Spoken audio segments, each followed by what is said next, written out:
नमस्कार, मैं हूं रीनू। आप सभी दर्शकों का अन्नदाता कार्यक्रम में स्वागत करती हूं।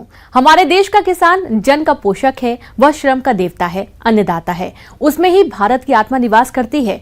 ऐसे ही किसानों की प्रगति के लिए हम खेती बाड़ी से जुड़ी हुई बहुत सी नई लाभकारी जानकारियां हर रोज सुबह लेकर आते हैं।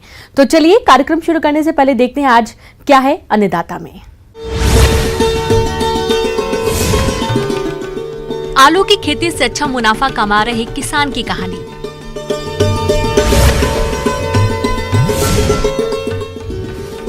अनार की बागवानी से किसानों को अधिक मुनाफा।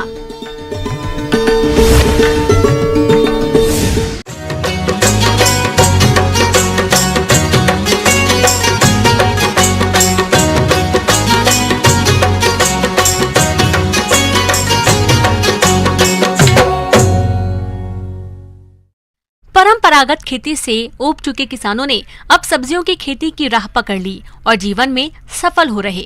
झारखंड की राजधानी रांची से लगभग 40 किलोमीटर दूर और मांझी में रहने वाले प्रगतिशील शिव नारायण साहू, जो कि बाजार मांग को देखते हुए सब्जियों की खेती करते हैं, इस बार उन्होंने आलू की खेती की है, जिससे इन्हें अच्छी आमदनी मिल रही है।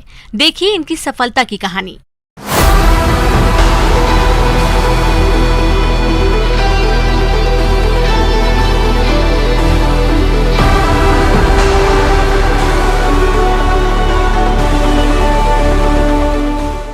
खेती से अच्छा फायदा आज वही किसान ले रहे हैं जो समझ करके खेती कर रहे हैं। आज के समय में खेती में बहुत सी तकनीकें आ गई हैं। बाजार की अच्छी व्यवस्था भी हो गई है।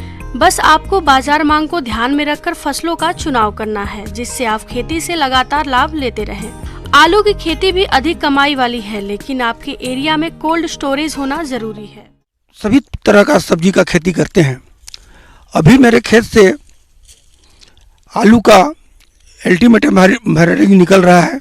हम लोग उसको अब खुदाई कर रहे हैं और ये आलू हमने दिसंबर का दूसरे सप्ताह में लगाया था और अभी मार्च का अंतिम सप्ताह में इसका खुदाई हम लोग कर रहे हैं। गुलाबी रंग वाली आलू की किस्म का चयन किया है, जिसकी बाजार में अच्छी मांग रहती है। यह किस्म लगभग 3.5 महीने में तैयार हो जाती है। इस समय इसकी खुदाई कर चुके हैं।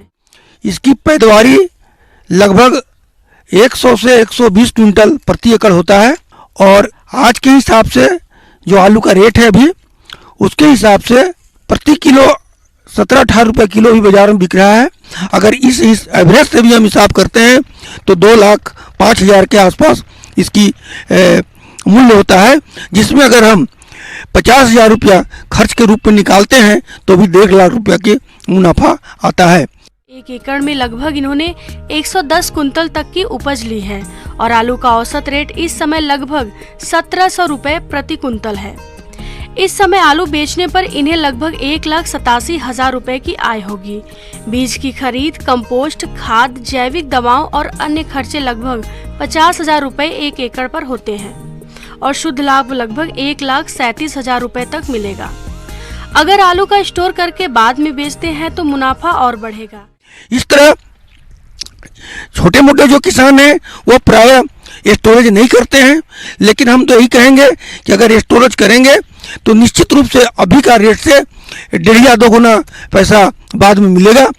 आज हम करीब 3 एकड़ में खेती किए हैं और टोटल अगर उसकी लागत हटा करके 50,000 रुपया हटा करके भी हम जोड़ते हैं तो लगभग 4.5-5 लाख रुपया 3 एकड़ में आमदनी होता है। और जब यही हम बाद में जब इसको बेचेंगे, स्टोरेज करने के बाद जब बेचेंगे तो मूल्य जब बढ़ेगा तो निश्चित रूप से हमको लगता है कि इसमें और बढ़ोतरी होगा और अच्छा इनकम देगा। और यह बिल्कुल ऑर्गेनिक है। अगर किसान बढ़िया से करे तो बहुत अच्छा बेनिफिट है, बशर्ते केवल आपदा, जो प्राकृतिक आपदा से केवल आलू बच जाए तो बहुत ही अच्छा इनकम है। ये किसान जैविक तरीके से आलू की खेती कर रहे हैं। ये अपने फसल में पोषक तत्व और रोग नियंत्रण के लिए जैविक चीजों का ही प्रयोग करते हैं। इन्होंने यह उपज लेने में किस तकनीक से आलू की खेती की है, आइए जानते हैं।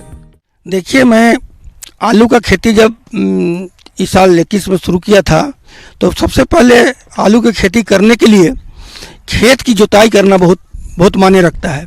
तो हमने खेत की जुताई के लिए दिसंबर का फर्स्ट वीक से शुरू किए और एक जुताई करने के बाद दूसरा जुताई जब किए तो गोबर के खाद लगभग प्रति एकड़ 15 ट्रैक्टर के आसपास उसमें डाले और फिर उसको जुताई किए। अब मेरे पास डेयरी भी है, डेयरी से गोबर खाद की 15 ट्रैक्टर के आसपास उसमें डाले। और इसमें सबसे बड़ी बात यह है कि आज जो हम रासायनिक खाद का प्रयोग करते हैं, तो रासायनिक खाद का प्रयोग से जब कुछ ज़्यादा दिन हम करेंगे तो निश्चित रूप से खेत जो है सो बंजर की तरह हो जाएगा और नतीजा ये होता है कि बाद में इसकी पैदावारी बहुत कम होने लगता है, फिर होता ही नहीं पैदा बिना रासायनिक खाद का। कंपोस्ट को प्रयोग से खेत को बचाए, जुताई करने के बाद मट्टी समतल कराने के बाद उसमें हम लाइन से लाइन का दूरी 2.5 फीट रखें और पौधा से पौधा का दूरी लगभग 9 इंची का आसपास लगाएं। इनका मानना है कि आलू बुआई की दूरी ठीक से मेंटेन रखनी चाहिए, इससे उपज बढ़ती है और अच्छी उपज के लिए यह भी जरूरी है कि मिट्टी में नमी अच्छी हो और मिट्टी बीज का गौमूत्र से उपचार किया जाए। देखिए, लोगों को हमारे किसान बंधु को यह भ्रम है कि हमने जब तक रासायनिक खाद नहीं देंगे तो पूरा पैदावार नहीं ले पाएंगे, लेकिन ऐसा कुछ नहीं है। आप अगर जैविक खाद का प्रयोग करेंगे, जैविक का जो अभी दवा बहुत सा आ गया है, जैसे गौमूत्र हुआ और इस तरह का जो बना करके हम लोग दवा का छिड़काव करते हैं, अगर इस तरह करेंगे और पूरा जैविक खेती करेंगे तो कोई परिणाम फर्क नहीं पड़ेगा और निश्चित रूप से हम दोनों में लाभ में रहेंगे। हमारा जमीन का उर्वरा शक्ति भी बना रहेगा और हमारे जीवन में भी लाभ होगा और हम बहुत सा बीमारी से बच सकते हैं। बुआई करने के बाद खड़ी फसल की सही देखरेख बहुत जरूरी होती है। विशेष रूप से फसल से घास फूस की सफाई और सही तरीके से सिंचाई का अधिक ध्यान रखना चाहिए। इसके अलावा मौसम की मार से भी फसल को बचाने की जरूरत होती है। जब आलू लगाते हैं तो आप जानते ही हैं कि खेत है तो खरपतवार होगा, खरपतवार के समय समय पर उसका निकौनी करते रहना चाहिए।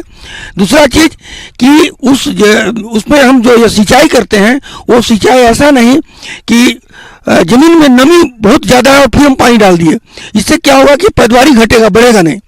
इसलिए जरूरी है कि हम उसको ऐसा नियंत्रित करें कि जब जमीन में नमी खत्म होते जाए और हम हर 10 दिन 12 दिन में इसका सिंचाई बीच बीच में करते रहें, ताकि एक पटवन का जो सुविधा है वो भरपूर मात्रा में और ज़्यादा भी नहीं हो और कम भी नहीं हो। हम लोग प्रायः देखते हैं कि आलू का सीजन में कुआसा पड़ता है। कुआसा पड़ने से क्या होता है कि आलू झुलसा रोग में खराब होने लगता है। तो इसके लिए हम अपने खेत में धुआं का प्रयोग करें, बीच बीच में खरपतवार को धुआं कर दें, जिससे कि हम झुलसा रोग से या जो कुआसा लगता है उससे हम बचा सकते हैं। और ज़रूरत पड़े तो फिर गौमूत्र का वगैरह का छिड़काव करें, जिससे हमारा खेती सुरक्षित रहेगा। सब तरह का खेती करते हैं और हमको अपना खेती से ही जो हम कर रहे हैं और इसमें हमको अच्छा लगता है।